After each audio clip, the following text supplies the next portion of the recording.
4 that she gave me. Side B is missing, side C is missing. Okay? Now, does the law of signs with what we saw last time, does it work here?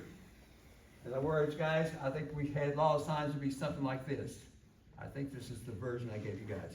Sine A over A equals what? Sine B over B. Please remind me, did I write this like this? Yes. Okay, sine angle C over C. And we did that, I think, Monday. Is that true? Now, can I apply it here? Well, with what she gave me, I can take sine 40 in this law of sines over 4, small letter a there, equal to maybe sine B, which is sine 60. And we'll just set this up for you guys, over B. Would you guys agree with that setup? Use law of sines. And then quick cross multiplication, so forth and so on. B will be equal to, you guys can do this on your own, 4 sine 60, and divide that by what, sine 40? I think. See if you guys agree. And then that would require a calculator, because 40 is not 45, and you have to crunch it out and come up with the length of side B. Is that true? And then you got to go through some other processes to find other parts of that triangle. But that's an application of law of sines. Now, Alexander, tell the class which one maybe does not work by law of sines, and I need another law to work with. Tell me that one. It's small a equals 2. Okay, here, just 1 second. Okay, small a is equal to 2. Hang on. Okay, tell me more. Small b is equal to 3. Okay, And big C is equal to 60 degrees. like this, C. Big Like- C. right? Oh, C. So you're telling me that. Okay, guys, but draw a triangle here, just some type of triangle to work with. Again, we're assuming it's oblique, not a right triangle. I'll just quickly make mine look something like this, so I can have a sketch. So I close this down. And if I do it, label as you wish. And the way I have mine labeled, lowercase a goes here, lowercase b here, lowercase c here. And Alexandra's telling me that, Professor, this time they gave you side A to have a length of 2, and side B has a length of 3, and the angle C up here is 60 degrees. And they're asking me to find the missing parts. Now, I'll have time tonight just to find one, I'll set it up for you. Guys, if I try law of sines, which most students would try at first, I don't think I can get a match with what they gave me. If I try sine 60, what am I going to put it over? I don't think I have enough information given in this particular problem to use law of sines. So I got to turn to another property. I think it's listed on your handout, isn't it? The law of cosines. Tell the class, Alexandra, did I have 3 statements for the law of cosines? Tell me the first one. A squared equals b squared plus c squared minus 2bc times cosine a. Beautiful. Tell me the next one. B squared equals a squared plus c squared minus, For the 2AC, yes, cosine b. cosine, capital B, angle B, and the last one? C squared equals a squared plus b squared minus 2ab Beautiful. cosine c. Cosine C. So guys, you gotta turn to another property. I did not show you where this one came from. I did the law of sines. It's called law of cosines. I've seen some textbooks have something called law of tangents, and we're not gonna do that. So law of sines or law of cosines. Guys, you gotta use one of those versions with what was given to me, crunch out some numbers, and find something missing. It looks like I got side B, I got side A. I got A and B. Might I use this one? Is that true? So let's use that third version with what was given. And again, C is missing. A, she gave me as 2, so that's 2 squared when I make a replacement. B is 3, 3 squared. subtract 2 times 3, do not let me put something in there wrong, times cosine of an angle C. We lucked out angle C is 60 degrees. This one I can crunch out without a calculator.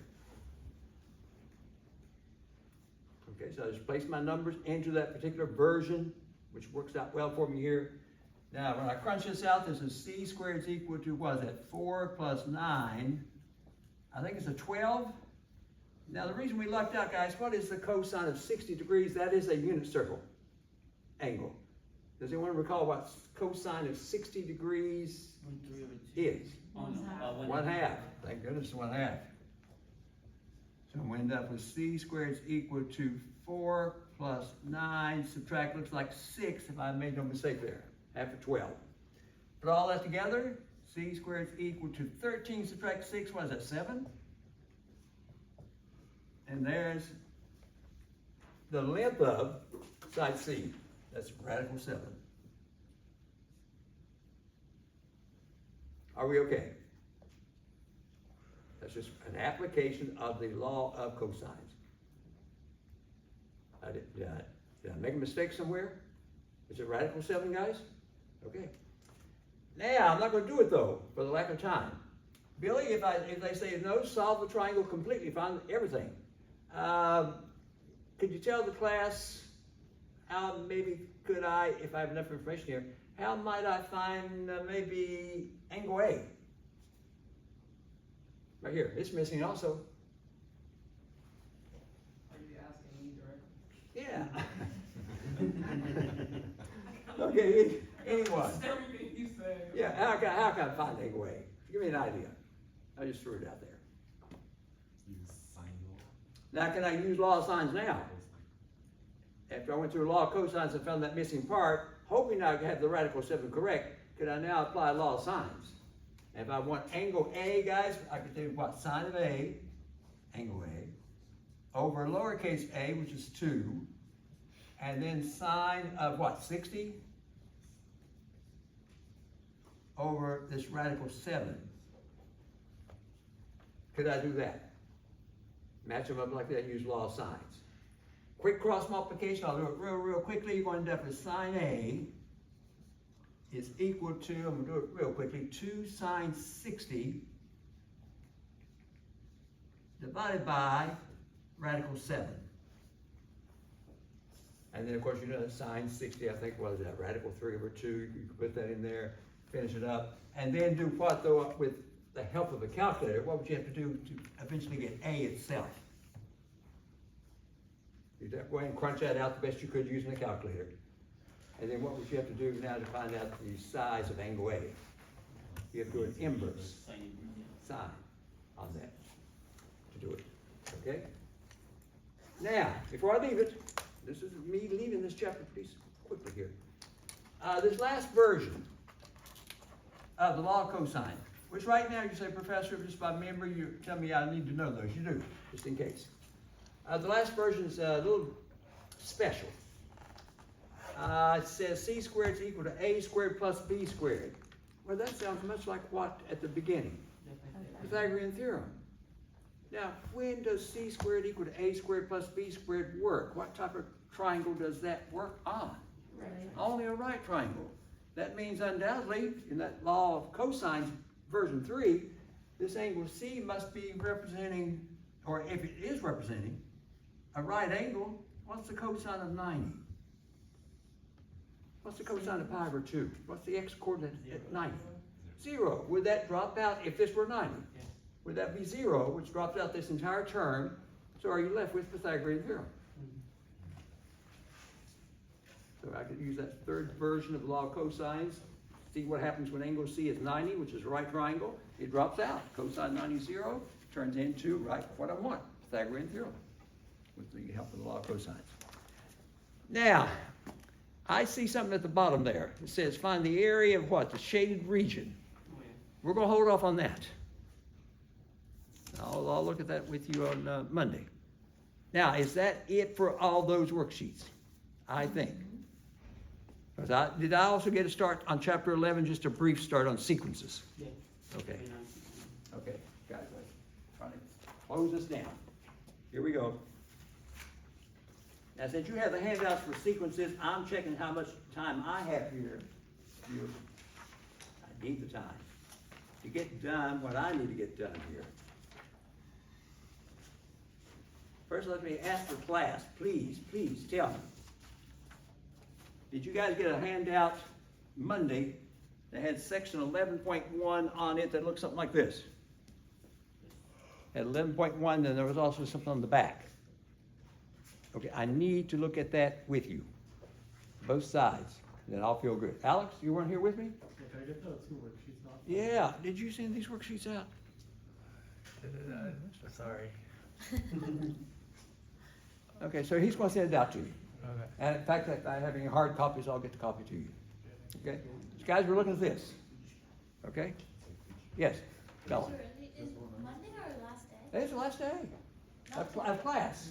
Of Monday? Yeah, then the following Monday is your final exam. Okay, guys? Now, I need someone to read for me. I was looking for Shane, and she's not here. Darn it. Okay, I need someone, guys, let's go back to the definition, and then we're going to look at those exercises. Who would like to read for me? I need a volunteer. Billy, thank you. Billy, read for me, and I'll jot this down, we'll discuss it, where it says, list the terms. In that part 1, I think it is. You want the definition? Yes. A sequence is a function whose domain is a set of positive integers and whose range is a subset of who real numbers are. Okay. Now, with that definition, we talked a little bit about that definition Monday. Now, tell me what the first example looks like. Billy, what were they asking you? So it's bracket a subscript n Okay. equals n minus 1 divided by n. N minus 1 divided by n. Now, here's what's going to happen. On your final exam, which will be the first time you see this on the final, I'll get, more than likely, you guys were with me Monday. You remember I listed the terms for you and separated by a comma, and then asked you to sit there and come up with a formula. And Mr. Hahn came up with that crazy formula on one of them, that something raised to something raised to something. He had them stacked like that. And we were looking and saying, oh, it looks like it works, right? But that takes a little time here. The best approach for a final exam, I think, is if your professor gives you the formula, at least in this case, and then ask you, can you use the formula to write a few of the terms for that sequence? Now, how many terms did I ask to be written? 6. Oh, 6 terms? Okay, guys, just save me a little time here. I'm going to write 3. Just save time. Now, what does that mean? That means you got to be patient and show me that a subscript 1, I always start with a 1, should be equal to, by formula, 1 subtract 1, replacing those n's, 1. That means my first term in this particular sequence is 0. Second term, a subscript 2, they love to use that notation rather than f of x. A subscript 2 indicates now I'm looking for the second term. And if I go to my formulas, 2 subtract 1 over 2, guys, is that 1/2? Yes. Third term, I know we're supposed to list 6, but for the sake of time, third term would be 3 subtract 1 over 3. Is that 2/3? Yes. Yes or no? Yes. Now, what I have right now at this point is, Billy, I got 0 for my first term, comma, 1/2 for my second term, comma, 2/3 for my third term, comma, and I could write more. The difficult part would be if I had not given you this and had written these down, and you've got to come up with a formula. Okay, that would take a little bit more time there. So on these, I'm giving the formula to you, and you need to write those out. Billy, tell me what the second formula was. Is a subscript n Okay. equals 3 to the power of n divided by n. Now, guys, look at how these formulas look. And I know Mr. Hahn, I keep thinking about him stacking that thing up for me, and it worked. Genius. Now, in this one, since the formula's been given, a subscript 1, I'll just write the first 3 terms. 3 to the first over 3, do not let me make a mistake, is that 1? Over 1, is that 3? If I use the formula. Oh, yeah. Second term, a subscript 2 would be 3 raised to the second over 2, what is it, 9/2? the third one, since I'm gonna just write 3 here, third one would be 3 cubed over 3. Now, that one's nice, because it's what, 27 over 3 is what? 9? That's true? And therefore, my terms there, that Billy just gave me the formula for, at least the first 3 terms I know are these. 3, comma, 9 halves, comma, 9, and of course it keeps on going. And we're done. So is this going to help if I give the formula to you? Yes. Just ask you to write out the terms based on what you see here, okay? Billy, I know there are probably some more there. There's one that's really interesting, it may be the last one. Okay, read that last one for me.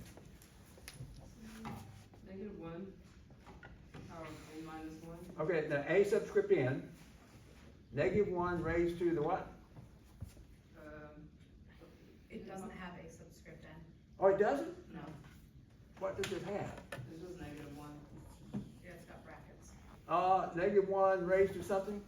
N minus 1. N minus 1 times, N divided by 2n minus 1. whoa, whoa, n divided by 2n minus 1? Yeah. Like that, Yeah. right? Yeah, it should have been a subscript n out front here.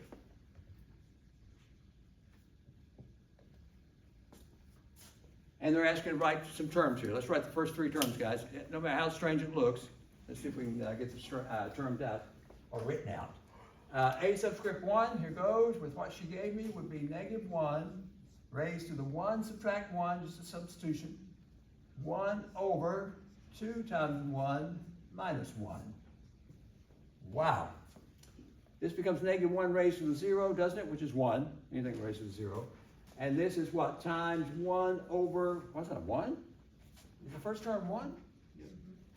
Second term, with what she gave us, -1 raised to the 2 minus 1, and then 2 over 2 times 2 minus 1.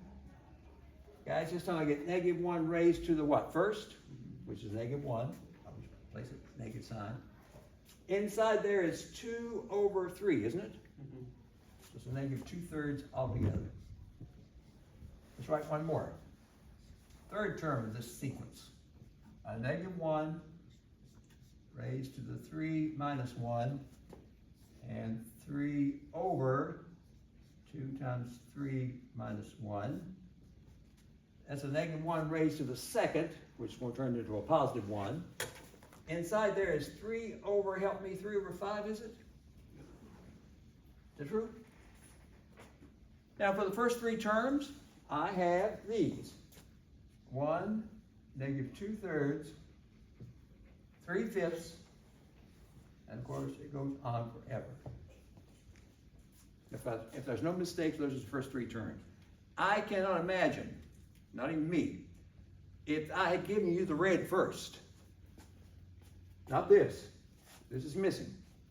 I gave you this. And asked you to come up with a formula. And they gave, or the handout had this as the formula.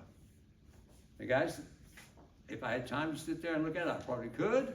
Some of my students in class definitely could. So if they had this first, could you get here? Could you go backwards? Okay, and I think you could if you start playing around with those numbers. Okay. Billy, is there one where it says A1 is 1, A2 is 1? Is there one like that on the handout? Yeah. Yeah, I need that one. Is that in the same section? No, different section. Or is it in a different section? It's section 2. Section 2, what's section 2 asking? Just the 5 terms. The first 5 terms are given recursively defined sequence. Now, here we go. She's using the word recursive. If the formula is given to you, they're going to call it recursively defined. And you like that word recursive. Give me the one about A1 is 1. So it's A1 is 1, A2 is 1, A subscript n equals A subscript n minus 1, Okay. plus A subscript n minus 2. Now this is interesting. Now keep in mind, guys, that's given to you. Again, they're asking you to write few of the terms. I'm going to write out more than 3, I think, this time, and see if you guys recognize this. First term, A subscript 1, you say, wait, professor, they gave it to me. It's 1. A subscript 2, the second term of the sequence, they gave it to me. It's 2. So I'm not going to start using the formula until A subscript 3. You guys, A subscript 3 would be equal to, here goes, A subscript 3 minus 1 plus A subscript 3 minus 2. Just replacing n by 3. Daniel.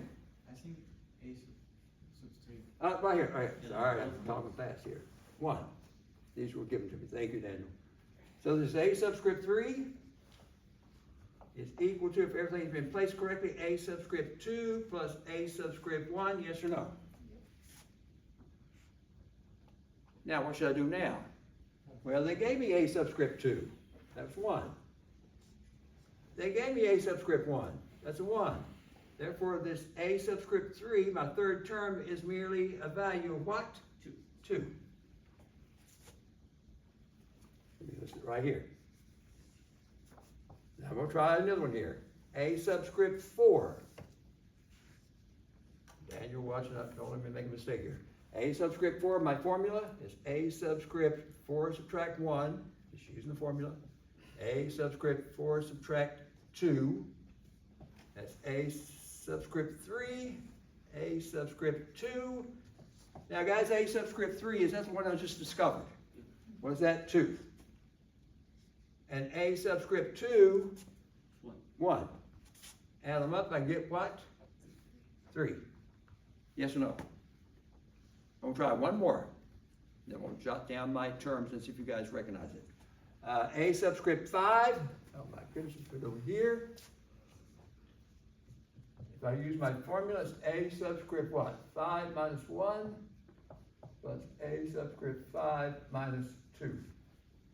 This is A subscript 4 plus A subscript 3.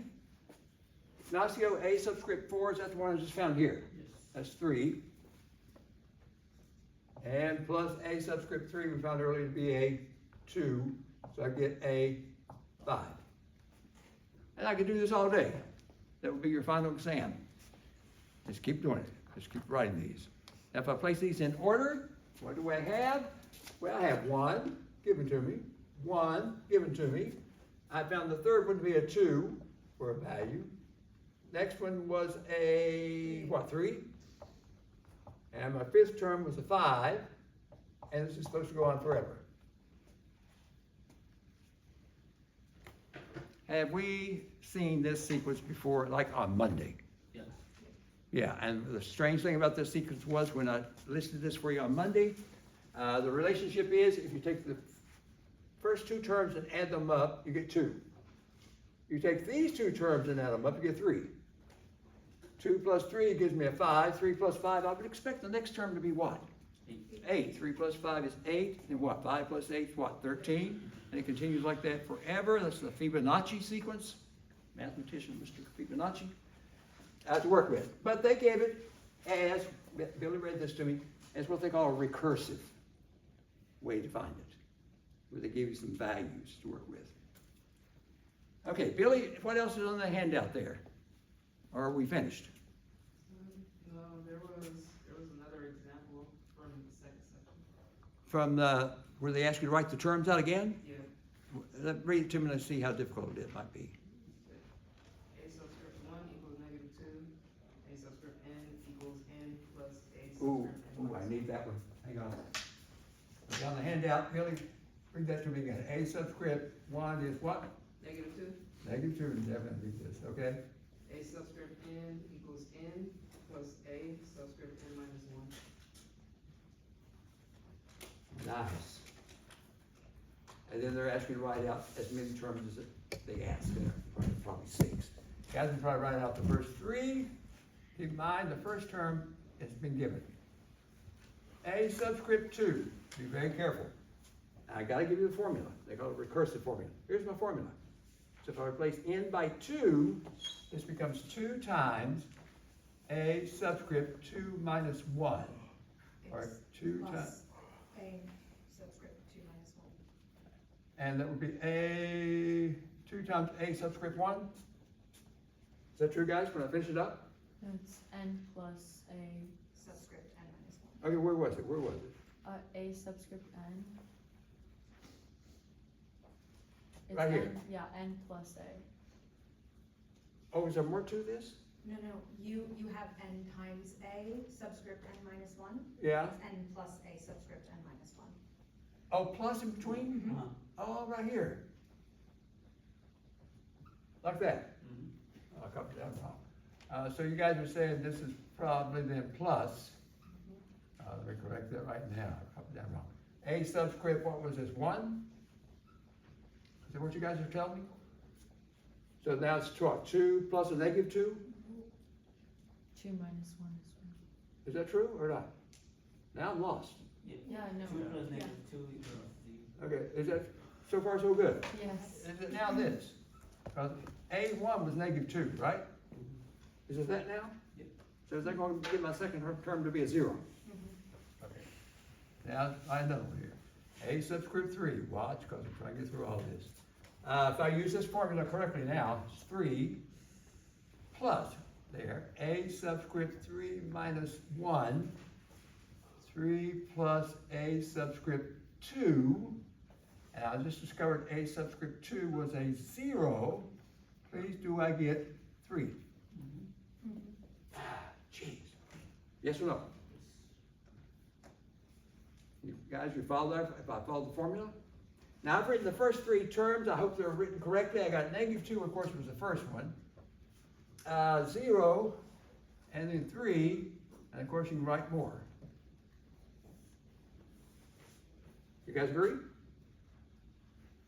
Okay, so if the formula's given to you, no matter how awkward the formula may look, you guys can just plug in and find what you need. Whew. Now, Billy, let me ask, is that part done? Yeah. Woo. Now, this is chapter 11. Now I get to finish it up myself. Is there something on the back of it? Something on the bottom. Or at the bottom, what's it say at the bottom? Summation notation. Thank you. Now, let me erase all this, and then I think this will take me to a closure today. Guys, I jumped into it as much as I could because I've got short on time tonight. Are we okay? Whew. Billy said, hold on, Professor. There's something at the bottom of the page there. Yeah, I'm not- Summation. Yeah, I'm not reading that. And then if you flip it over, was there something on the back also? There's a whole. Oh, yes. So if I get through that, I'm gonna be happy. And I got a little story to share with you about this. Okay, let's close this down.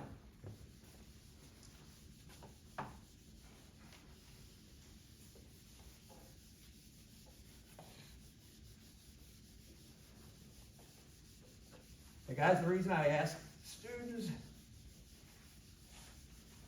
to read for me and look at some of these sequences, because now, since part 1 again, now they're asking you to do this. Not just list them, let's see if I erased everything here. Not just list them, Ignacio, add them up.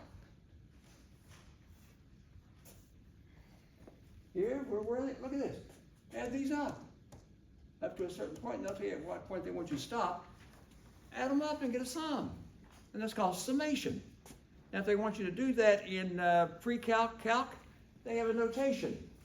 Then you get they want you to do a summation, a sum, and it's this letter from the Greek alphabet, sigma. Which is what indicates, if I see sigma in mathematics, that means they want you to sum. Not just list the terms, sum them up. Now, Billy, tell me, what did I start out with? I'm sure I placed the symbol, sigma. Yeah. Now, what did I start out with? Did I start with an example or not? Yes. What did I say? Well, there's an 8 on top of it. Oh, beautiful. Okay. 2K to the right, Inside, and on the bottom it says K equals 1. That is so cute. Just the way it looks, it's cute. I think sigma is cute. And then they place these numbers and expressions there. Now, if I know how to interpret and translate what they want here, they want you to do a sum. You say, Professor, I don't see any plus signs up there. Well, you gotta translate what this means.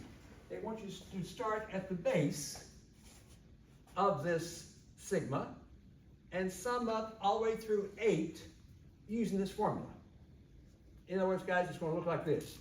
If I start at the base, replace k by 1, it looks like that. Then next, you're gonna replace k by 2. You gotta go up to 8. There's 2 times 2, 2 times 3, 2 times 4, geez, 2 times 5, you really wasn't 8 sure enough. 2 times 6, why on earth on that worksheet did I place an 8? But I did. That's what they want. That's the summation expressed. Now they want you to calculate what is a sum, a number, just one number here. This one's not too bad, guys. What is it? 2 plus 4 plus 6 plus 8 plus 10 plus 12, 14, 16, yes or no? Yeah, this one's not too bad. Just go directly across and add them up and get a grand sum. And that's the answer for this in the blue. If I add them up and I not make a mistake here, I see 6, 12, 20, 30, 42, 56. I think I see 72. You guys agree? I did it quickly. We add all those up. Right? Some of the students are telling me, Professor, I lost you at 2 plus 4. Okay. Does it add to 72? Therefore, the answer to the blue here is merely 72. Put it out here, though. That's where you do it. Now, Billy, what on earth did I ask next? Because I'm going to lead into a little story here shortly. What was next? Was there another sigma? Yeah, Okay, and they gave this time what? 6. What's on top? What was on top of this one? 6. 6, okay. And on the bottom, k equals 3? Yeah. Oh, I didn't want that, but you did, okay. And? Inside it says -1 in parentheses. To the power of k plus 1. Wow. 2 to the power of k. Guys, you guys have a professor here who does not mess around. If you go to a calc class and you mess up, I'm gonna find you. This is not gonna be too bad. But here they're saying start with what, 3? So let's start with 3. It's -1 raised to the 3 plus 1, 2 raised to the 3, and I'll come back to it. Then go up to 4. -1 raised to the 4 plus 1, 2 raised to the 4th. 5, my goodness. -1 raised to the 5 plus 1, 2 raised to the 5th. And since they said stop at 6, -1 raised to the 6 plus 1, 2 raised to the 6. Is that at least expressed correctly, guys? I did it quickly. Yes. Okay, now let's calculate, add them up as a professor. It's pretty easy so far. I got -1 raised to the 4th, that's gonna be a +1. This is 8 altogether. No problem there. -1 raised to the 5th, that's gonna be a negative 16, 2 to the 4th. -1 raised to the 6th will turn to a positive, 2 to the 5th is 32. Down here, I got -1 raised to the 7th, it's going to be a negative, 2 to the 6th is 64. And see if you guys will agree with that. Does it look something like that? Add them up, 8, -16 is a -8, plus 32 is 24, 24 subtract 64. Guys, is it -40? Yeah. And that's the answer. You're done. Finished. I said I'm gonna stop at what time was it? 5:45. I think it's going 5:45, right. So I got just a few minutes here. Finally, I get to share with you a little story behind all this. Okay, guys, sigma, when you see it in calculus, they want you to sum. Now, here's the issue. Billy has given me these 2 examples here, and they were fairly straightforward. I actually took the time to expand it out, and I got the sum, and that's the answer. That's all they're looking for. Now, to finish up, and then you're gonna take a break. This is the one I've been waiting for. I don't know whether it's on the handout or not. It's on the back. Oh, is it on the back? Okay, I'll start with 1. Go through 100, like that. Oh, by the way, did I use K on the handout? Yep. Let me be consistent. Some textbooks will use an N, I'll use K. And this is a good stopping place. Alexander, if I write out a few of the terms, it says always start at the base, put a 1 in there, of course, 1 in there, and get a 1. Replace K by 2, you get a 2. K by 3, you get a 3. K by 4, you get a 4. You're supposed to continue that until you reach the top, which is 100, and you have that expanded out. That's what they want. They want you to add up the first 100 positive integers. That's what that sigma says to do. I have some students in class who probably know what the answer is. If you're sitting there thinking about, professor, 1 plus 2, I can get that far, that's 3. Then 3 plus 3, professor, 6. 6 plus 4 is 10. 10 plus 5 is what, 15? And keep going and keep going and keep going. Yeah, that's your final exam question. That would take you a long time, wouldn't it? Now, here's a little story, then we'll close down. There was a famous mathematician, the story goes. We need a history of math class here. A history of math class. This famous mathematician was given a problem like this. But the story goes that he was like 7 years old. A genius. One of those out on the spectrum. So they aligned him had him to work with another famous mathematician, this kid. And the story goes that the kid was asked to add those up. That's what the story goes as. The first meeting, the other mathematician says, please, kid, add up the first 100 positive integers. And so the hand goes up, the kid's hand goes up. So he thought he had a question about what do you want? And no, he had the answer. He had the answer within seconds. Now, to close down today, what did that kid see that we don't see to add up 1 plus 2 plus 3 plus 4 all the way through 100, which would take us forever? What did he see in that mind of his to get the answer fairly quickly? Go for it. Maybe if we go at the end, we see like 99, and 9 plus 99, 100, and then 98 plus 2. Okay, hang on. I got your thought. You're saying, Professor, the story goes, as I'm hearing, he says, wait now, if I did this,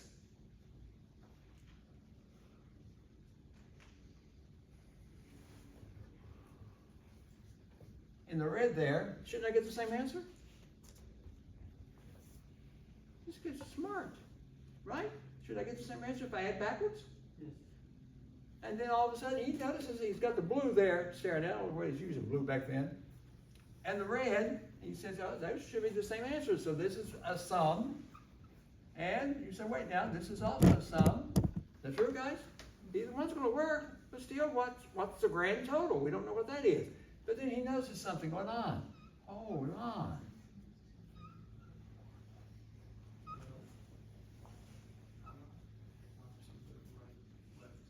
Would you not shift it? Yeah, would you not put the 1 with the 99? You get 100. Nope. So it's easier. I'm just adding backwards. I did the end with 100, didn't I? In 100, 99, 98. Oh, yeah, you can do Is that true? So far? Now what he noticed was, even after you add backwards, he said, hold on a minute, this is 101. This is 101. That 3 plus 98, that's 101. Alexander, 497, 101. 100 plus 1, 101. So this kid says, wait now, all I have here is, I have 100 101s. This is a 7-year-old. But he says, wait now, that's when I added what, twice? 2s. And then find out what the sum was. He did this. And quickly said the answer was 5,050.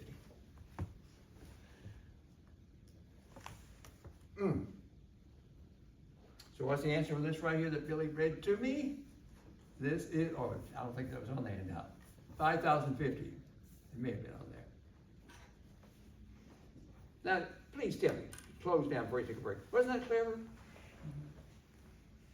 Have a kid doing that? And every now and then on YouTube or wherever I'm watching things, I'll see where they have some kid, ask questions like that. What on earth? I would have never thought of that. Let's go ahead and give credit to Mr. Gauss, was the mathematician who was asked as he was 7 years old to do that. He got the answer, 5,050. Now, before you take the break, I got a little bonus for you to answer. Oh, I'm excited. I think I'm more excited just about the bonus than the test. I want to see who can get this bonus tonight. So when you turn your papers in, if I smile at you, you got it. If I turn my head and say good night, goodbye, I'll see you on Monday. That's a good problem. Guys, take your 10-minute break, and we'll start this